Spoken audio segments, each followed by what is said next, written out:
Chers compatriotes, bonjour ou bonsoir, dépendant de l'heure à laquelle vous visionnez cette review. Le 4 décembre 2025 restera gravé dans les annales diplomatiques congolaises. Pendant que Félix Tshisekedi serrait la main de Paul Kagame sous le regard satisfait de Donald Trump dans les salons feutrés de Washington, les obus continuaient de tomber sur Goma. Cette dissonance brutale entre la chorégraphie diplomatique et la violence du terrain concentre toute l'ambiguïté de ce que l'on nomme déjà les accords de Washington. Le ministre de la Communication et des Médias a ouvert la conférence de presse par ces mots lourds de sens. Nous sommes en compassion et en solidarité avec nos populations qui continuent de ployer sous les attaques de forces hostiles. Cette phrase initiale révèle la fragilité du moment. On signe la paix pendant que la guerre persiste. On célèbre un accord pendant que les civils fuient les combats. 30 années de conflit, des dizaines d'accords signés et violés. Lusaka en 1999, Pretoria en 2002, Sun City, Nairobi, Luanda. Tous promettaient la paix définitive. Tous ont échoué. Qu'est-ce qui différencie Washington de ces échecs répétés? La réponse que propose Kinshasa tient en un mot, l'Amérique. Pour la première fois, la première puissance mondiale s'engage directement, non comme observateur, mais comme parrain et garant. Mais cette implication n'est pas philanthropique. Elle répond à des intérêts stratégiques précis que les négociateurs congolais ont accepté d'inscrire noir sur blanc dans les accords bilatéraux. Durant près de 3 heures, 4 membres du gouvernement congolais ont détaillé la mécanique de ces accords lors d'une conférence de presse à Washington. La ministre d'État aux Affaires étrangères, le vice-premier ministre de l'économie, le gouverneur de la Banque centrale agissant comme principal négociateur du volet économique et le ministre de la Communication ont exposé une stratégie cohérente mais risquée. Le Congo parie que la convergence d'intérêts économiques massifs avec Washington créera une pression suffisante pour contraindre Kigali à la paix. Ce pari repose sur une thèse explosive développée par le gouverneur de la Banque centrale. Selon lui, la guerre qui déchire l'Est du Congo depuis 1996 n'a jamais été ethnique ou politique. Elle a toujours été économique. Une guerre d'accès aux matières premières stratégiques menée par procuration. Si cette analyse est correcte, alors la solution ne peut être que économique. Réguler et formaliser l'accès aux ressources pour supprimer la nécessité de la violence. Cette édition d'Inside News Review décortique cette architecture complexe. Nous examinerons la structure exacte des accords, les conditions sécuritaires non négociables posées par Kinshasa. Le partenariat stratégique avec Washington, centré sur les minerais critiques, et les mécanismes concrets inscrits dans le texte publié par le département d'État américain. Loin des discours convenus, nous analyserons les clauses juridiques réelles, les intérêts en jeu et les paris vertigineux contenus dans ces documents. L'expression « accord de Washington » fonctionne comme un raccourci médiatique commode mais imprécis. La réalité documentaire est plus complexe. Ce que les 3 chefs d'État ont ratifié le 4 décembre constitue l'aboutissement d'un processus diplomatique étalé sur 8 mois et cristallisé dans 5 instruments juridiques distincts. La ministre d'État aux Affaires étrangères a détaillé cette architecture lors de la conférence de presse. Les accords de Washington entérinent 3 documents négociés préalablement entre Kinshasa et Kigali. La déclaration de principe signée le 25 avril 2025 posait les bases conceptuelles du processus. L'accord de paix proprement dit, signé le 27 juin 2025, constitue le cœur du volet sécuritaire. Le cadre d'intégration économique régionale, signé le 4 décembre, formalise le volet économique régional. Ces 3 instruments forment le socle trilatéral impliquant la RDC, le Rwanda et les États-Unis comme garants. Mais cette dimension trilatérale ne constitue qu'une partie de l'équation. Le même jour, 2 accords bilatéraux cruciaux ont été signés exclusivement entre Kinshasa et Washington. Le premier, l'accord de partenariat stratégique a été tarafé par le vice-premier ministre de l'économie et le secrétaire d'État américain Marco Rubio. Le second, un mémorandum d'entente sur la défense et la sécurité, porte les signatures de la ministre d'État aux Affaires étrangères et du secrétaire d'État américain. Le texte couplé de l'accord de partenariat stratégique a été publié le 4 décembre 2025 par le Bureau des Affaires africaines du département d'État américain. Ce document de 18 articles et 2 annexes constitue le cadre juridique qui structure la nouvelle relation entre Washington et Kinshasa. Son examen révèle une architecture sophistiquée qui dépasse largement le simple échange minerai contre sécurité. Cette dualité structurelle n'est pas fortuite. Elle révèle la logique profonde du processus. Les accords trilatéraux avec le Rwanda traitent de la pacification régionale. Les accords bilatéraux avec les États-Unis traitent de la relation stratégique de long terme entre Kinshasa et Washington. Cette relation stratégique constitue le véritable moteur de l'implication américaine et la garantie ultime que brandit Kinshasa pour assurer le respect des engagements rwandais. Le vice-premier ministre de l'économie a insisté sur la portée historique de cette évolution. Je cite: « Jusque-là, les relations économiques entre nos deux pays étaient régies par un accord de protection et de promotion réciproque des investissements conclu en 1984. On est passé d'une catégorie à une autre parce qu'on est aujourd'hui des partenaires stratégiques. Le préambule de l'accord confirme cette élévation statutaire. Il cite explicitement le traité de 1984 tout en le dépassant par une reconnaissance formelle de la RDC comme partenaire stratégique des États-Unis. Cette architecture documentaire complexe repose entièrement sur une condition préalable absolue que tous les intervenants ont martelé avec une insistance révélatrice. Avant toute mise en œuvre du volet économique, avant tout investissement américain, avant toute intégration régionale, une exigence non négociable doit être satisfaite: le retour effectif de la paix sur le terrain. Cette condition suspensive transforme tous les accords économiques en promesses conditionnelles dont la réalisation dépend intégralement du comportement de Kigali dans les semaines à venir. Le gouvernement congolais a érigé le retour de la paix en condition sine qua non absolue de tout le processus. Cette posture n'est pas rhétorique, elle est juridiquement inscrite dans les accords eux-mêmes. Le vice-premier ministre de l'économie a été catégorique lors de la conférence de presse. Je cite: « Le cadre d'intégration économique régionale ne peut entrer en vigueur que s'il y a un retour total de la paix dans nos régions. » Ce document a à sa fin une clause d'entrée en vigueur. Pour que cela entre en vigueur, les conditions, c'est d'abord les éléments de sécurité, de restauration de la paix, de restauration de l'autorité de l'État congolais sur tous les territoires nationaux. Cette clause conditionne explicitement l'activation du cadre économique régional à 3 exigences concrètes: le retrait complet des troupes rwandaises du territoire congolais, l'arrêt définitif de tout appui au M23 et aux autres groupes armés non étatiques, la restauration pleine et entière de l'autorité de l'État congolais dans l'est du pays. Sans la satisfaction de ces 3 conditions, les mécanismes d'intégration économique restent lettre morte. Le préambule de l'accord de partenariat stratégique publié par le département d'État américain établit explicitement ce lien. Il célèbre la signature historique de l'accord de paix entre la République démocratique du Congo et la République du Rwanda, fait à Washington le 27 juin 2025, comme un jalon significatif dans la stabilité et la réconciliation régionale. Cette référence explicite inscrit la paix comme fondement de toute l'architecture économique. Cette approche marque une différence fondamentale avec les processus antérieurs. Lusaka, Pretoria, Sun City négociaient simultanément paix et dividendes économiques. Washington inverse la séquence.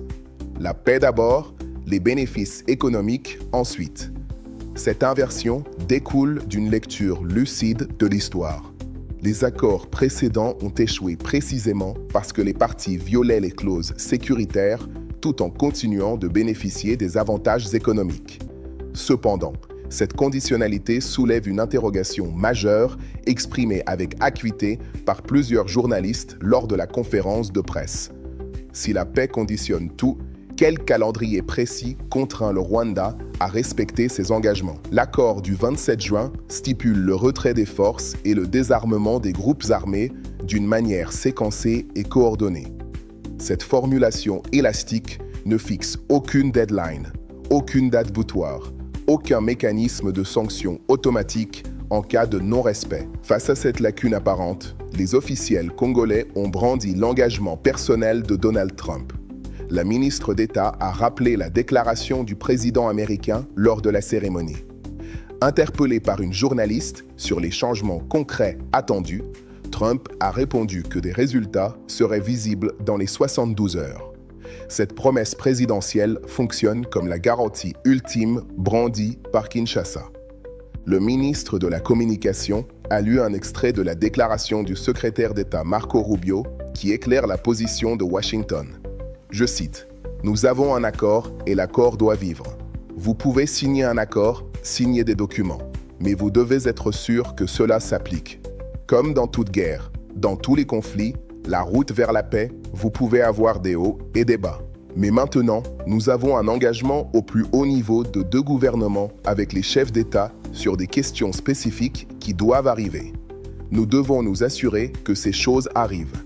Nous sommes engagés sur chaque étape qui va nous conduire à ces résultats. » Cette déclaration révèle la stratégie américaine. Washington ne fixe pas de calendrier rigide, mais s'engage à exercer une pression continue pour garantir l'application. L'article 3 de l'accord de partenariat stratégique formalise cette approche. Il stipule que les 2 parties doivent explorer un mémorandum d'entente dédié à la sécurité qui détaille davantage les modalités de coopération relatives à la paix, la stabilité et l'autorité de l'État à travers la République démocratique du Congo. Ce mémorandum, signé séparément le même jour, constitue l'instrument opérationnel de l'engagement sécuritaire américain. Cette approche pragmatique reconnaît implicitement qu'un conflit de 30 ans ne se résout pas par simple signature. La ministre d'État l'a admis franchement lors de la conférence de presse. Je cite, « Une guerre ou un conflit qui a duré 30 ans ne prend pas fin juste par la signature d'un accord. Nous allons avoir des avancées, mais nous allons aussi avoir malheureusement des échecs. » Cette lucidité contraste avec l'optimisme affiché lors des processus précédents. Elle signale une maturité diplomatique nouvelle. Kinshasa n'attend pas de miracle immédiat. Elle mise sur la durabilité de l'engagement américain plutôt que sur l'efficacité immédiate. Le gouverneur de la Banque centrale a résumé cette posture en une phrase lors de la conférence de presse. Je cite, « Cet accord est signé à Washington, que ce soit la RDC ou le Rwanda. Personne ne voudra décrédibiliser les États-Unis par rapport à son implication pour cet accord de paix. » Cette formulation contient toute la philosophie du pari congolais. L'engagement américain crée une dynamique où la violation de l'accord par Kigali constituerait un affront direct à Washington. Cette dimension réputationnelle pour Trump personnellement et pour la diplomatie américaine globalement est présentée comme le véritable levier de contrainte. Le Rwanda acceptera-t-il de perdre le soutien américain pour maintenir son emprise sur l'Est congolais? Kinshasa parie que non. Ce pari sécuritaire ne tient que si l'implication américaine est durable et motivée par des intérêts structurels plutôt que par une volonté philanthropique éphémère. C'est précisément ce que garantit l'accord de partenariat stratégique signé le même jour. Cet instrument bilatéral crée les conditions économiques qui alignent durablement les intérêts américains sur la stabilisation du Congo. Son examen détaillé révèle une architecture sophistiquée qui mérite une analyse approfondie. L'accord de partenariat stratégique entre la RDC et les États-Unis, publié le 4 décembre 2025 par le Bureau des Affaires africaines du département d'État américain, constitue le pilier économique de l'architecture de Washington. Le document accessible sur le site state.gov révèle une sophistication juridique qui dépasse largement les déclarations publiques. Son examen permet de comprendre les mécanismes concrets qui qui lie sécurité et économie. Le vice-premier ministre de l'économie a refusé lors de la conférence de presse la lecture simpliste d'un troc matière première contre sécurité. Je cite, « Je sais que dans l'opinion, ça a été présenté de manière simpliste comme un troc, comme un deal. Non, c'est pas le cas. C'est un partenariat stratégique, c'est dans le long terme. C'est des intérêts mutuels convergents des deux pays. » Le texte de l'accord confirme cette complexité. L'article 2 énumère 13 objectifs distincts qui structurent le partenariat.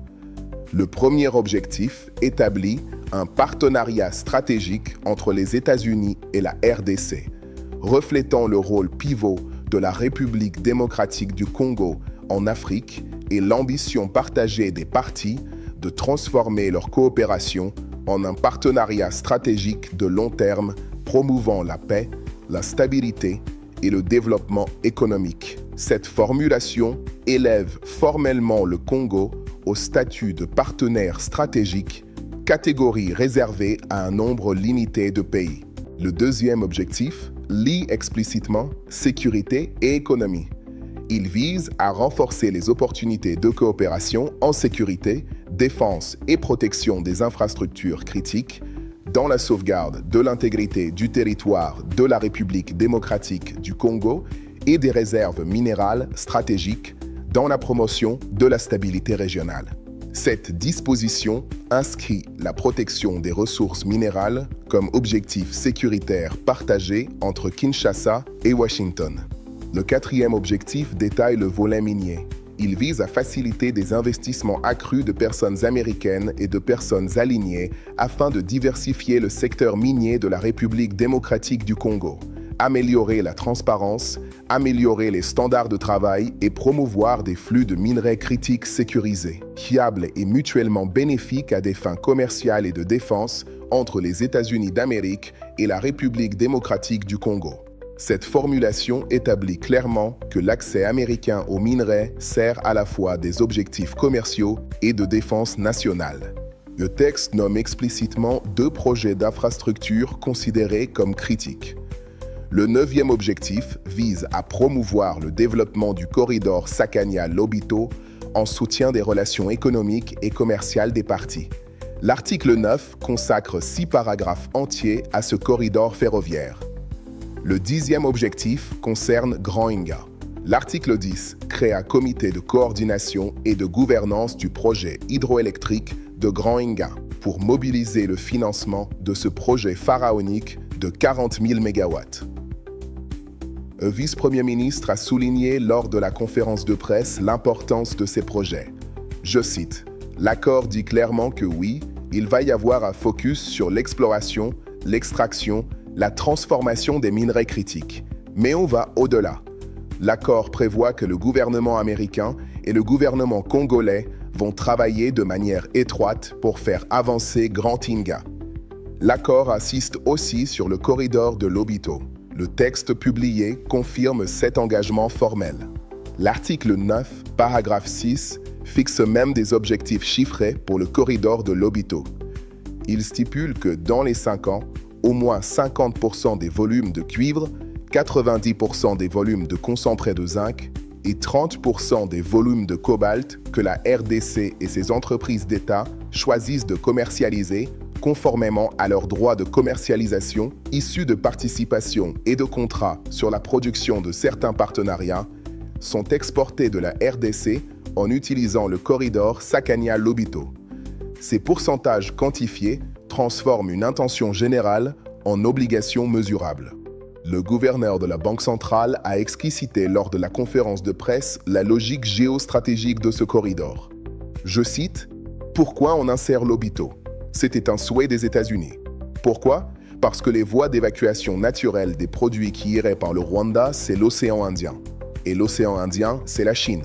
Il fallait faire en sorte que pour l'intérêt des Américains qui sont les parrains de ce cadre, qu'on puisse avoir la possibilité de développer une chaîne d'approvisionnement qui passe par l'Ouest. » Le texte de l'accord confirme cette dimension anti-Chine sans la nommer explicitement. L'accord prévoit également un mécanisme de gouvernance opérationnelle sophistiqué.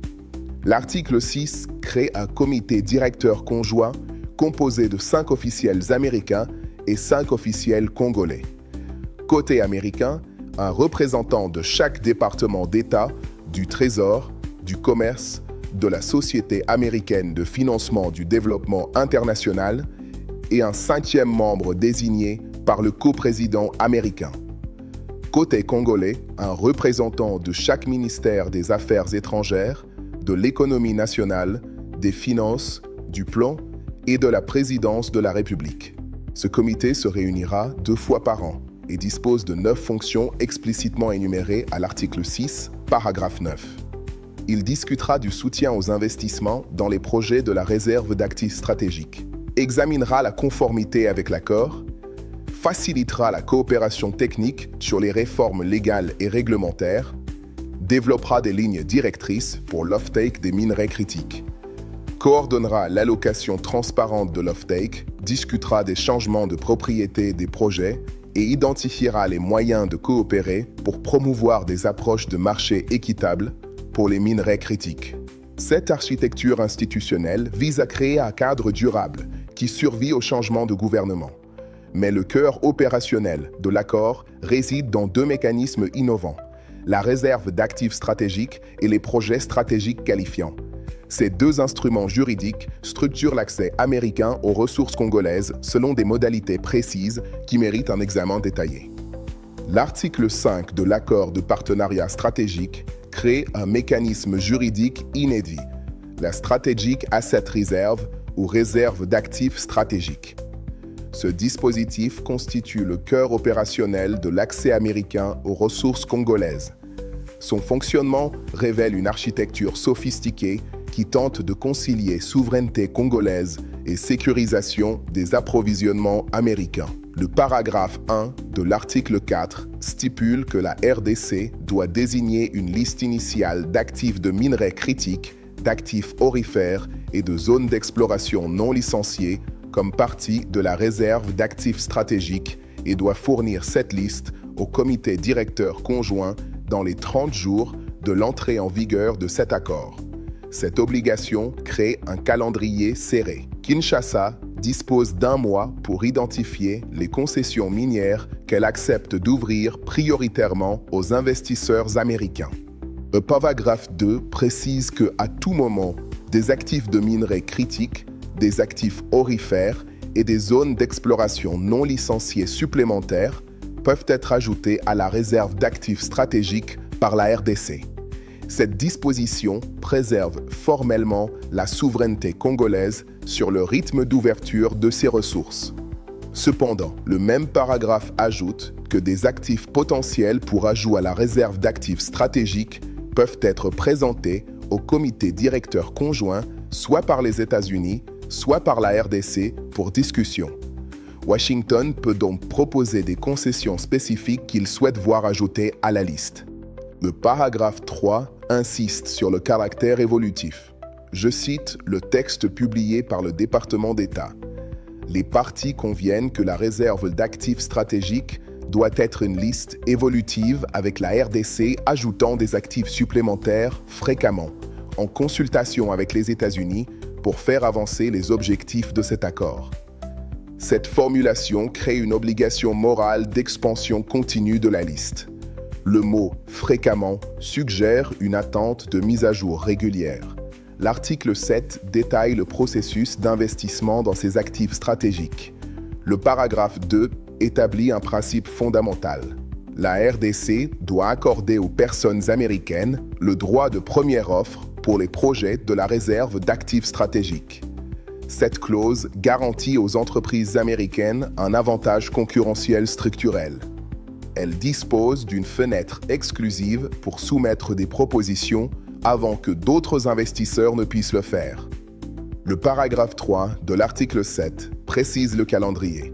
Toutes personnes américaines qui soumettent une proposition dans les 3 mois après qu'un projet de la réserve d'actifs stratégiques ait été notifié au comité directeur conjoint doit recevoir une fenêtre de négociation de 3 mois, renouvelable une fois. Les entreprises américaines disposent donc de 3 à 6 mois de négociations exclusives.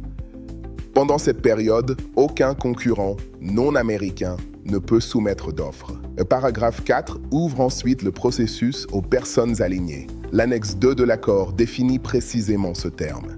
Une personne alignée signifie une personne non américaine qui n'est pas un ressortissant d'une nation couverte, une entité organisée sous les lois d'une nation couverte ou une entité possédée directement ou indirectement à un tiers ou plus par des ressortissants d'une nation couverte. La définition de nation couverte renvoie au Code américain 10 USC, section 88-62 F, qui liste explicitement la Chine, la Russie, la Corée du Nord et l'Iran. Cette architecture juridique exclut structurellement les entreprises chinoises et russes de l'accès prioritaire aux actifs stratégiques. Les entreprises européennes, canadiennes, australiennes ou sud-africaines peuvent investir, mais seulement après que les entreprises américaines aient eu leur chance. Les entreprises chinoises ne peuvent même pas soumettre d'offres durant les 9 premiers mois du processus. Le paragraphe 5 de l'article 7 impose une condition pour l'acceptation d'une proposition. Elle doit faire avancer les objectifs de chaîne d'approvisionnement et de sécurité nationale de cet accord en démontrant comment le projet soutient l'off-take vers le marché américain, incluant, le cas échéant, la conformité avec les lignes directrices d'off-take une fois adoptées par le comité directeur conjoint. Cette clause lie explicitement l'accès aux ressources à l'engagement de les exporter vers les États-Unis. L'article 8 crée une seconde catégorie de projets, les Qualifying Strategic Projects ou projets stratégiques qualifiants. Ces projets ne font pas partie de la réserve d'actifs stratégiques, mais bénéficient des mêmes avantages fiscaux et réglementaires. L'annexe 1 définit les critères d'éligibilité précis. Un projet doit être détenu à au moins 51% par des personnes américaines, ou à au moins 40% par des personnes américaines ou alignées avec contrôle effectif de la gouvernance du projet. L'annexe A, paragraphe A, B, impose une contrainte progressive sur la propriété non alignée. Pas plus de 40% de l'équité du projet ne peut être détenue directement ou indirectement par une entité ou un individu qui ne rentre pas dans la définition de personne américaine ou personne alignée. 5 ans après la date d'entrée en vigueur de cet accord, ce nombre doit être réduit à 30%. 10 ans après, réduit à 20%. 20 ans après, réduit à 10%. Cette disposition crée un mécanisme de dilution forcée de la propriété chinoise ou russe dans les projets miniers congolais sur 20 ans. Cette architecture juridique sophistiquée vise à réorganiser progressivement la structure de propriété du secteur minier congolais. Les entreprises chinoises qui contrôlent actuellement de nombreuses mines congolaises verront leur participation forcée de diminuer si elles veulent bénéficier des avantages fiscaux et réglementaires réservés aux projets stratégiques qualifiants. Cette dilution forcée constitue un levier de pression géopolitique majeur. Cependant, ces mécanismes d'accès ne fonctionnent que si Kinshasa offre des incitations fiscales suffisamment attractives pour attirer les investisseurs américains. L'article 12 impose à la RDC des réformes législatives précises assorties de délais contraignants. Ces obligations fiscales constituent le troisième pilier du partenariat stratégique. L'accord de partenariat stratégique ne se contente pas de créer des mécanismes d'accès aux ressources. Il impose à Kinshasa des obligations précises de réformes internes assorties de calendriers contraignants. L'article 12 détaille ces engagements qui touchent au cœur de la souveraineté fiscale congolaise. Le paragraphe 2 de l'article 12 établit le principe. La République démocratique du Congo s'engage à établir des incitations fiscales, taxes et réglementaires préférentielles pour les personnes américaines et les personnes alignées investissant dans les projets de la réserve d'actifs stratégiques et les projets stratégiques qualifiants, où de tels projets sont localisés dans des zones spécifiques conformément à l'annexe 1. Cette disposition crée un régime fiscal dérogatoire favorable aux investisseurs américains et leurs alliés. Le paragraphe 3 de l'article 12 impose des réformes législatives précises dans un délai de 12 mois. Je cite le texte publié par le département d'État.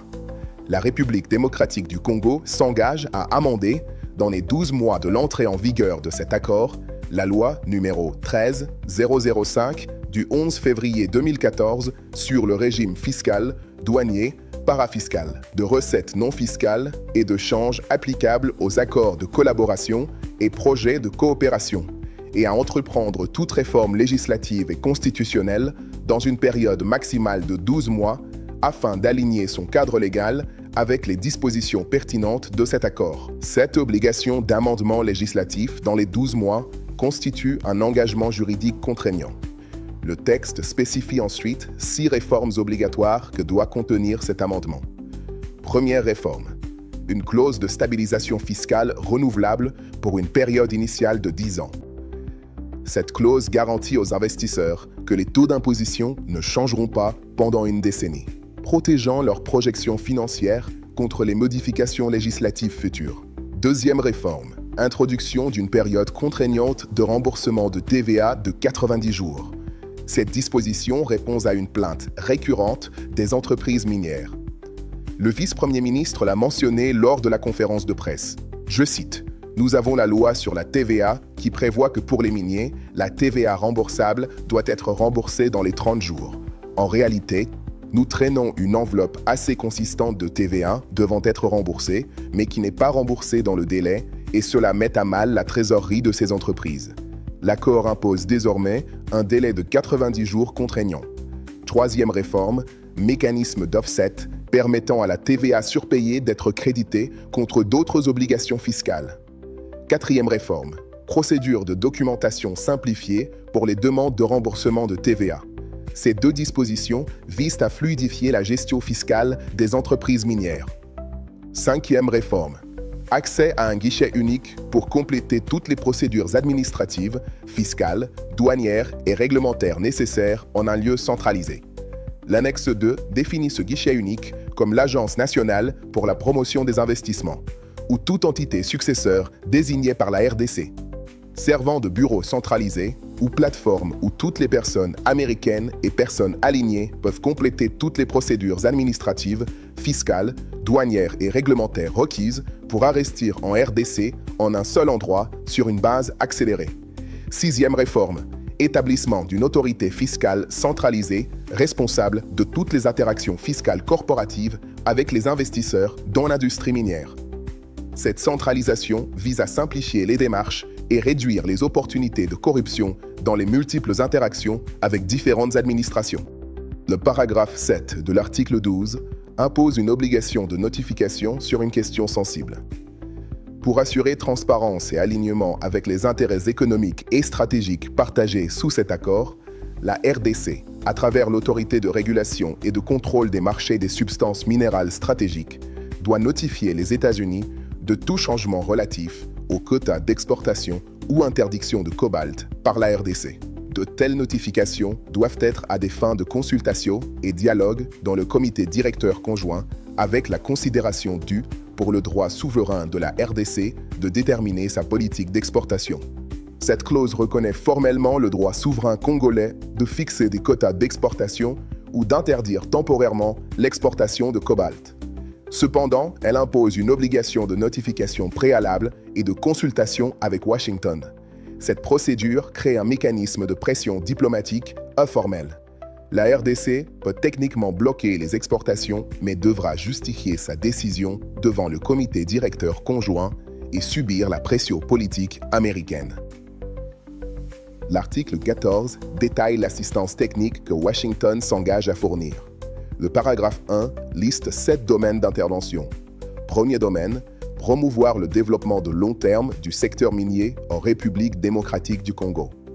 Deuxième domaine, expansion de la capacité de traitement et de raffinage de la République démocratique du Congo avec emphase sur l'addition de valeur locale. Cette disposition répond à l'objectif congolais de transformation locale plutôt que d'exportation de matières brutes. Troisième domaine, soutenir les initiatives législatives et réglementaires identifiées conjointement avec la RDC pour améliorer davantage l'environnement des affaires de la République démocratique du Congo.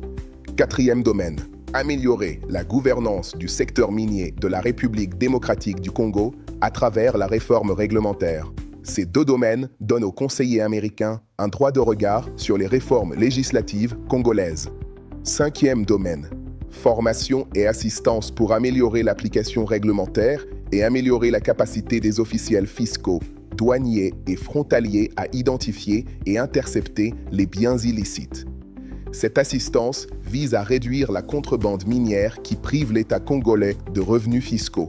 Sixième domaine, évaluer les données existantes sur les ressources minérales en République démocratique du Congo et au Musée royal de l'Afrique centrale, si disponible, pour évaluer les priorités d'exploration de minerais critiques, incluant potentiellement à travers des travaux de reconnaissance pour identifier et dérisquer les prospects d'investissement pour inclusion potentielle comme partie de la réserve d'actifs stratégiques, ainsi qu'évaluation par des experts de l'industrie pour identifier le potentiel des ressources de résidus miniers. Cette disposition révèle un aspect méconnu. Les données géologiques coloniales conservées au Musée royal de l'Afrique centrale en Belgique seront exploitées pour identifier de nouveaux gisements. Cette réutilisation des archives coloniales pour orienter les investissements contemporains illustre la continuité historique de l'extraction minière congolaise. Septième domaine. Soutenir les initiatives de développement régional dans les zones affectées par les conflits ou les zones riches en ressources éloignées pour renforcer la présence de l'État et améliorer la résilience socio-économique. Cette disposition lie explicitement investissement minier et présence de l'État dans l'Est du pays. Elle répond à l'objectif congolais de restauration de l'autorité étatique comme condition préalable au développement économique. Cette architecture d'assistance technique crée une relation de dépendance institutionnelle. Les conseillers américains seront présents dans les ministères congolais, les administrations fiscales, les agences de régulation. Cette présence garantit à Washington une influence sur les décisions internes qui affectent les intérêts américains. Mais elle offre également à Kinshasa un transfert de compétences et un renforcement institutionnel dont l'État congolais a cruellement besoin. L'article 3, paragraphe 4, impose une obligation générale de gouvernance. La RDC, en coordination avec les États-Unis, le cas échéant, doit poursuivre et appliquer des politiques et mesures domestiques qui renforcent la bonne gouvernance, la transparence et le respect du droit international et qui renforcent son rôle comme partenaire stratégique fiable et de confiance des États-Unis. Cette formulation vague crée une obligation morale de réforme continue dont l'évaluation relèvera du jugement américain. Le paragraphe 4 de l'article 14 impose une priorité spécifique. La RDC doit prioriser les réformes judiciaires visant à augmenter la capacité et la fiabilité des institutions judiciaires pour soutenir un climat d'investissement prévisible et réduire la corruption dans le judiciaire, conformément à son agenda de réforme nationale en cours. Cette disposition reconnaît que sans justice fonctionnelle, les investissements resteront risqués. Elle impose à Kinshasa de faire de la réforme judiciaire une priorité nationale. Ces obligations fiscales, réglementaires et institutionnelles transforment l'accord de partenariat stratégique en un programme de réforme interne supervisé par Washington. Cette supervision crée un mécanisme de pression continue pour aligner les politiques congolaises sur les intérêts américains. Mais elle offre également à Kinshasa un levier pour imposer des réformes impopulaires en les présentant comme des obligations internationales contraignantes. Cette architecture sophistiquée repose sur une thèse historique que le gouverneur de la Banque centrale a développée lors de la conférence de presse avec une franchise inhabituelle. Cette analyse constitue la grille de lecture qui a structuré toute la stratégie de négociation congolaise. Elle révèle la philosophie profonde qui sous-tend l'acceptation congolaise de cet accord. Le gouverneur de la Banque centrale, principal négociateur du cadre d'intégration économique régionale, a développé lors de la conférence de presse une lecture historique radicale du conflit congolais. Cette thèse requalifie entièrement la nature de la guerre qui ensanglante l'Est du pays depuis 1996. Elle en fait non pas un conflit ethnique ou politique, mais une guerre d'accès aux ressources stratégiques déclenchée par la fin de la guerre froide et l'émergence de l'économie numérique. Je cite ses propos lors de la conférence de presse. Cette crise a démarré pas parce qu'il y a eu un problème entre le Rwanda et le Congo, Mais cette crise, les causes profondes sont économiques. À la fin de la guerre froide, il y a eu une volonté d'avoir accès aux matières premières qui servent aujourd'hui à ce qu'on utilise, les téléphones portables, les ordinateurs. Il eût fallu à l'époque que le Zaïre puisse privatiser ses entreprises minières qui étaient essentiellement étatiques. Cette analyse replace le déclenchement de la guerre dans un contexte économique global. La révolution numérique des années 1990 nécessitait des minerais que seul le Congo possédait en quantité massive. Le coltan, essentiel aux condensateurs électroniques, le cobalt pour les batteries, le tantal. L'accès à ces ressources devenait un impératif stratégique pour les puissances occidentales. Le gouverneur poursuit son analyse historique. Je cite, « Vous savez que nous avons eu une conférence nationale souveraine où les deux grandes forces, même si elles étaient opposées politiquement, l'Union sacrée conduite par Étienne Tshisekedi et la mouvance présidentielle ont toutes les deux refusé la privatisation. C'est ainsi qu'il y a eu, pour permettre l'accès à nos matières premières de la part de l'Occident, la création d'une troisième voie. Et cette troisième voie, malheureusement, n'a pas pu prendre politiquement au sein du pays. Comme il y avait un impératif de pouvoir accéder à nos ressources, c'est comme ça qu'il y a eu un blanc-seing qui a été donné au Rwanda et à l'Ouganda pour nous envahir. Cette lecture fait de l'invasion rwando-ougandaise de 1996 non pas une initiative autonome, mais un instrument toléré, voire encouragé, pour contourner le refus souverain du Congo. L'argumentation est brutale, mais cohérente avec les constats des rapports d'experts de l'ONU qui ont documenté pendant 2 décennies l'exploitation systématique des ressources congolaises par les pays voisins et les réseaux internationaux. Si cette analyse est correcte, alors la solution ne peut être que structurelle et économique. Il faut remplacer le système d'exploitation clandestin par un système formel et transparent qui satisfait les besoins en ressources tout en garantissant la souveraineté congolaise. C'est précisément ce que vise le cadre d'intégration économique régionale avec le Rwanda et l'accord de partenariat stratégique avec les États-Unis. Le gouverneur détaille les mécanismes lors de la conférence de presse. Je cite, « Ce cadre d'intégration économique régionale affirme d'abord une chose, la souveraineté de la RDC sur ses ressources. Pour créer une chaîne d'approvisionnement alternative à ce qui a fonctionné pendant plus de 30 ans avec le Rwanda, il nous faudra du temps. Donc il fallait faire en sorte qu'un produit qui vient du Congo soit estampillé « Made in Congo », même s'il devait passer par le Rwanda. Cette reconnaissance de la traçabilité constitue une rupture majeure. Pendant 3 décennies, les minerais congolais pillés étaient blanchis comme production rwandaise. Cette fraude systématique privait le Congo de revenus fiscaux tout en permettant au Rwanda de développer une économie extractive fantôme. Le nouveau cadre impose la certification d'origine, rendant impossible ce blanchiment. Le gouverneur a également souligné l'obligation imposée au Rwanda. Je cite, « Nous avons obligé le Rwanda à se conformer à l'ITIE, ces normes qu'ils n'ont jamais voulu accepter auparavant. L'initiative pour la transparence dans les industries extractives impose des standards stricts de publication des revenus miniers et de traçabilité des flux. Cette adhésion contrainte aux standards internationaux constitue un levier de contrôle majeur. Le cadre réaffirme également le monopole de l'entreprise générale du cobalt sur les minerais artisanaux et élargit son champ de compétences. Cette centralisation vise à canaliser les flux miniers à travers une entité étatique plutôt que des réseaux privés opaques. Le code minier congolais, qui interdit l'exportation de matières brutes sans transformation locale, est également réaffirmé comme loi applicable. Le gouverneur a conclu son intervention par une affirmation historique lors de la conférence de presse. Je cite, « C'est la première fois de notre histoire commune qui a été créée par d'autres personnes que pour avoir accès à nos ressources, pour développer une industrie mondiale, faire une révolution industrielle, on vienne discuter de ça avec le Congo et qu'on signe des accords avec les Congolais. C'est une première historique. Cette revendication mérite examen.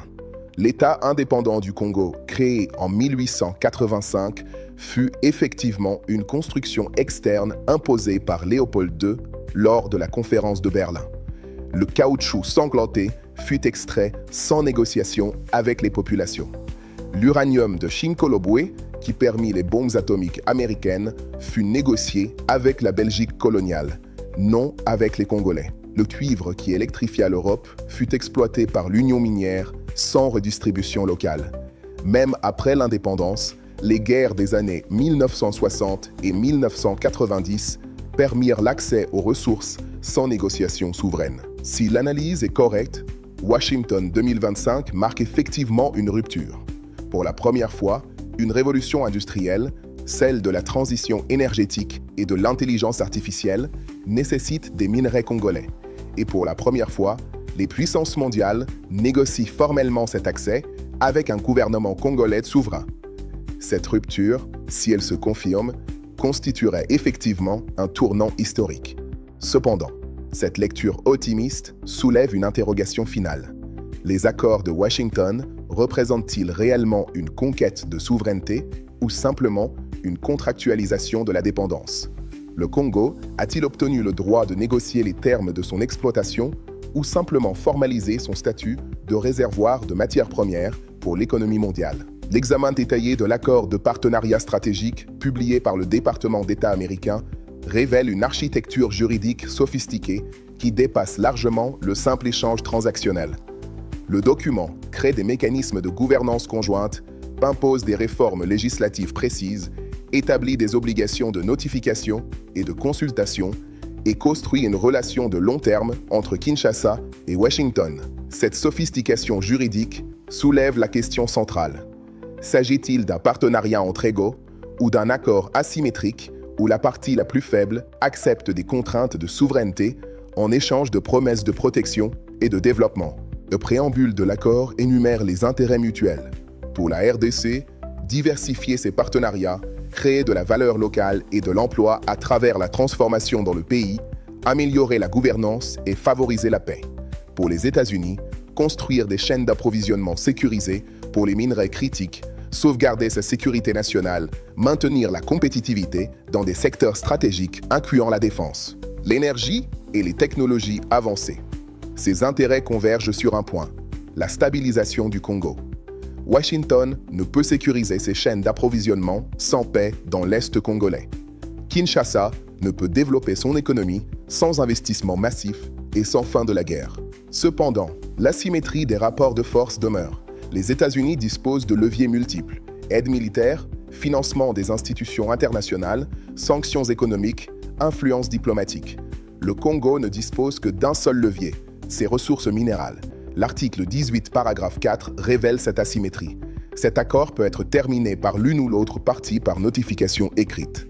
La terminaison prendra effet 5 ans après la date d'une telle notification.